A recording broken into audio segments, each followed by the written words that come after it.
Welcome to the Rise Weekly Review.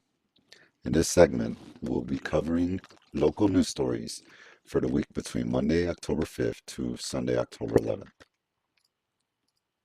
Our top story from last week involved the murder of a teen on the east side on Wednesday.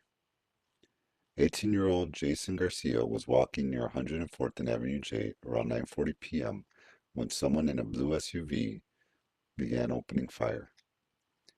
He was struck several times from the gunfire. He was pronounced dead on the scene.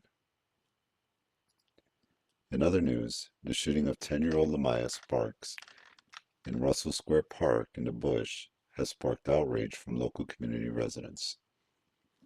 The young girl was playing with her older sister and some friends on Wednesday night around 8 p.m. when two teens walked up to the group and began firing shots. Lamaya was struck in the back as she tried to run away. An anonymous donor is offering a $25,000 reward for anyone with information that can lead to the arrest of the suspects. Anyone with information is urged to call 1-800-883-5587. A 34-year-old man was found dead in a Lansing motel on late Monday the 5th. Lansing police reported the shooting occurred at the United Motel located at 2249 Bernice Road. The man was found inside the motel with multiple gunshot wounds. On Tuesday the 6th, a 27-year-old man was injured in a shooting on 105th and Bensley in South Deering.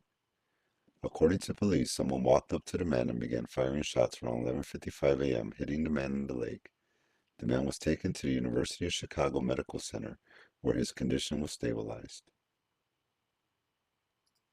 On Thursday, the 8th, a 38-year-old man was shot in South Chicago, around 90th and Houston. The man was driving around 10:30 when someone pulled up next to him in a white sedan and began opening fire. The man was taken to University of Chicago Medical Center in fair condition with a wound to the arm. On Saturday, a 26-year-old man was shot around 9:50 a.m. in Jeffrey Manor, around 100 and Hoxie. The man was struck in his left thigh and abdomen. He was taken to University of Chicago Medical Center in serious condition. On Monday the 5th, police provided more information on a shooting that occurred on Friday the 9th at Castaways Bowl, located on 1025 Sibley Boulevard in Calumet City. According to investigators, initially, first responders did not find anyone injured at the scene. However, authorities reported on Monday that they later located 3 victims, all of whom were expected to recover from their injuries. Anyone with information on the shooting is asked to contact Calumet City Police at 708-868-2500. An Indiana man is facing charges in connection with the illegal sales of dozens of handguns and assault rifles to people in Indiana and the Chicagoland area. 55-year-old Wayne Adam Tucker was arrested for allegedly selling 39 guns. He was also charged with selling a pound of marijuana. He is currently facing charges of selling firearms without a license and distribution of a controlled substance. A Northwest Indiana officer, an 18-year veteran of the Gary Police Department, was fired from his position following comments he made while working off-duty at a local hospital. Sergeant Timothy Komiskar was working at Methodist Hospital's North Lake campus when he was heard telling a black male nurse he wouldn't want to borrow his pen because he used it to ruin black men's lives. Komiskar has faced disciplinary action in the past for making comments some deem racist. A 28-year-old man was arrested on Friday on charges of murdering a man in a shooting on I-80-94 that occurred in September. Sean Nelson of Gary is suspected of the murder of 28-year-old Tawan Jones. Jones was found near a Ripley Street exit ramp near Lake Station, Indiana. He was taken to St. Mary's Medical Center in Hobart, where he was pronounced dead from multiple gunshot wounds. On Thursday, charges were filed against a LaPorte, Indiana man who is accused of raping a 13-year-old girl. According to police, the man convinced the child to sneak out of her house and meet him by his truck parked near Hobart Road. He allegedly then raped her and left her several houses down from her home as her mother spoke with Hobart police. In other Indiana news, the Lake County Coroner's Office is looking for the public's help in identifying the family of a woman found dead in a Hammond hotel. The woman, identified as 17-year-old Lorraine Beal, Biehl, was found unresponsive at the Courtyard Inn. Anyone with information on Beal or her family is asked to contact the Lake County Coroner's Office at 219-755-3265.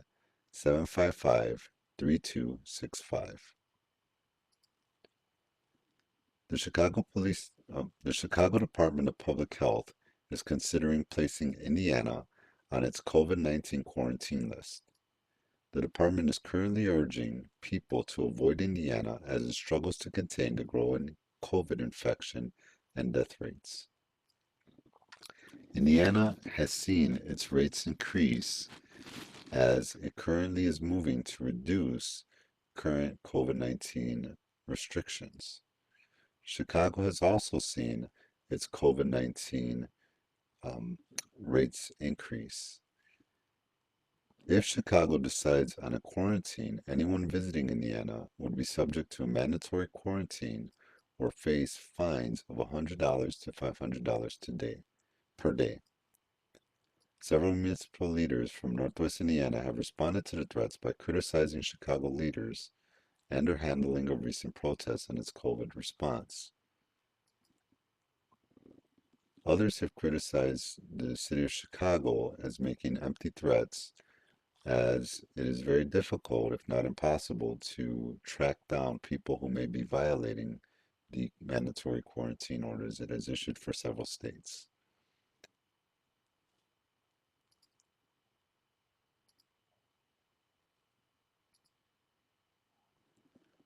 On Monday, Mayor Lightfoot acknowledged that the city did not provide adequate time for Southeast Side residents to respond before issuing an air pollution control permit for RMG Industries. RMG Industries has purchased a trouble scrap metal operation that was previously located in Lincoln Park known as General Iron. Local environmental activists have fought against the operation of the shredder due to concerns over increased air pollution. Supporters of the move have cited the potential increase in local jobs. The city's Department of Public Health issued a statement claiming they will provide better notice in the future. While RMG Industries has managed to obtain all other permitting requirements, including by the state, some local activists feel the city can stop RMG Industries if they deny the permit. However, others caution that the permitting process on the city level is merely a formality.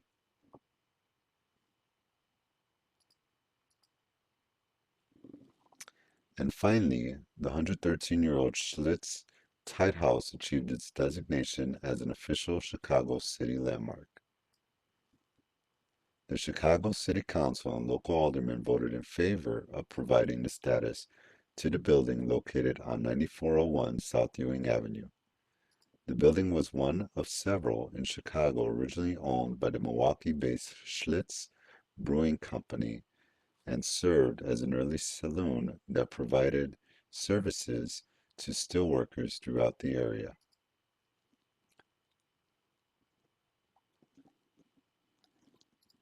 And that's our weekly review for the week of Monday, October 5th to Sunday, October 11th. Thank you very much for joining us. Goodbye.